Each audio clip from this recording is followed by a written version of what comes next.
Hello, and welcome to the GRACE podcast series. My name is Denise Brock, and I am the Operations Director for the Global Resource for Advancing Cancer Education, or GRACE. In this podcast series, we interview patients, advocates, and healthcare professionals to provide the most updated information for our community and to highlight important issues facing those dealing with a cancer diagnosis.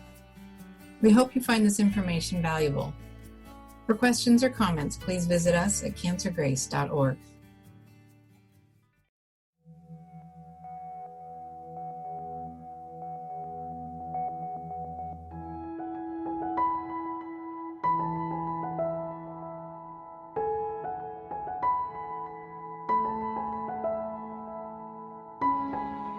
Historically, we have thought about metastatic cancer as being a process where the cancer is spreading throughout the body, and because of that, there really not being a role for what we call local therapies, treatments that are directed toward one specific area, such as surgery or radiation. And this is because we think of metastatic cancer as a process that can go anywhere in the body, so focusing on one area is a bit like trying to lock the barn door after the horse already got out.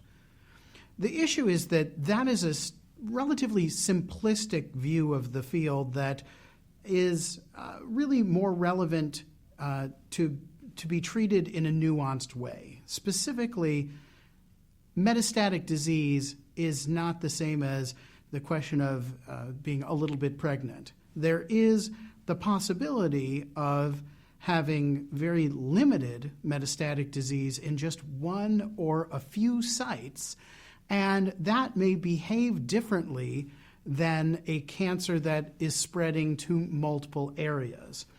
This is a setting called oligometastatic disease, and we have long known that patients who have just one spot of metastatic disease to the brain or the adrenal gland on top of the kidney can potentially be treated with aggressive treatment to the cancer in the chest and have the adrenal metastasis removed surgically or the brain lesion resected through neurosurgery or treated with radiation. And these people can do well for years and years in a pattern that is not the same as broader metastatic disease.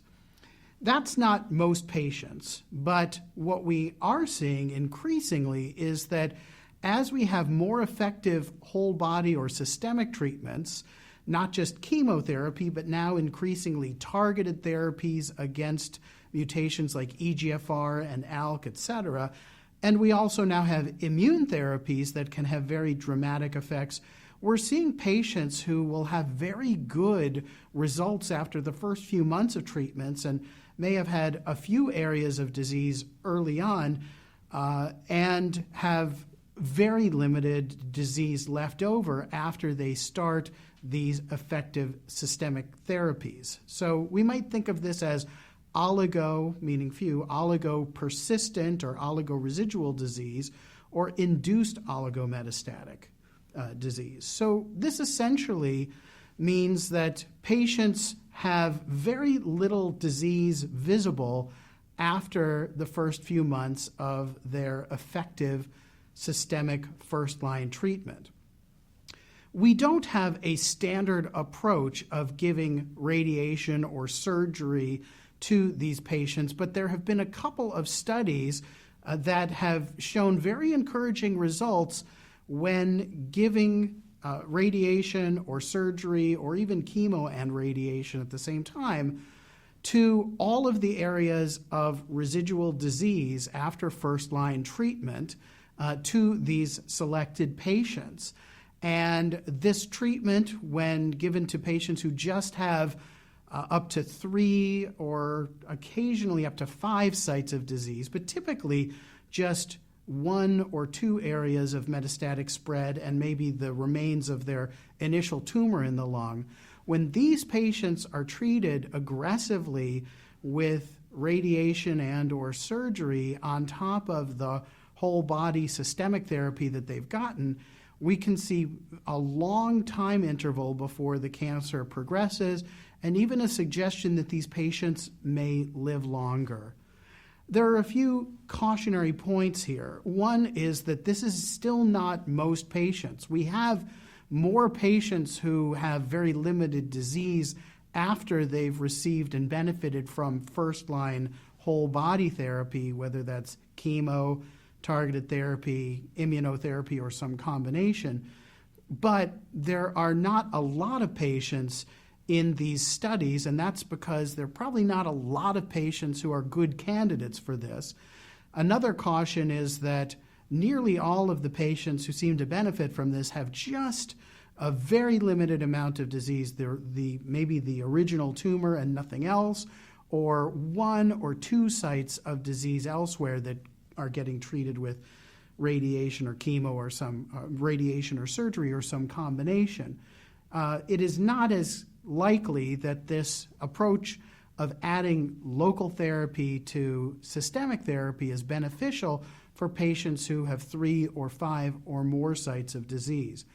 There are several clinical trials ongoing that are still exploring the potential benefit of this approach, and it is not a standard of care to add local therapy in patients with stage 4 non-small cell lung cancer. Nevertheless, the encouraging results of these smaller studies that at least have had consistent results that seem to be dramatically beneficial in these selected small numbers of patients is enough to have made a general guideline in the expert recommendations that this approach can be considered, is appropriate to consider for well-selected patients with very little disease left over after the initial first-line treatment. So it is something that may be appropriate to consider for a particular patient, but it definitely should be considered judiciously. In addition, there is also a possibility that these treatments, surgery, radiation, etc., can have side effects, and that should be factored into an individualized decision of whether a local therapy should be added in patients with stage 4 lung cancer.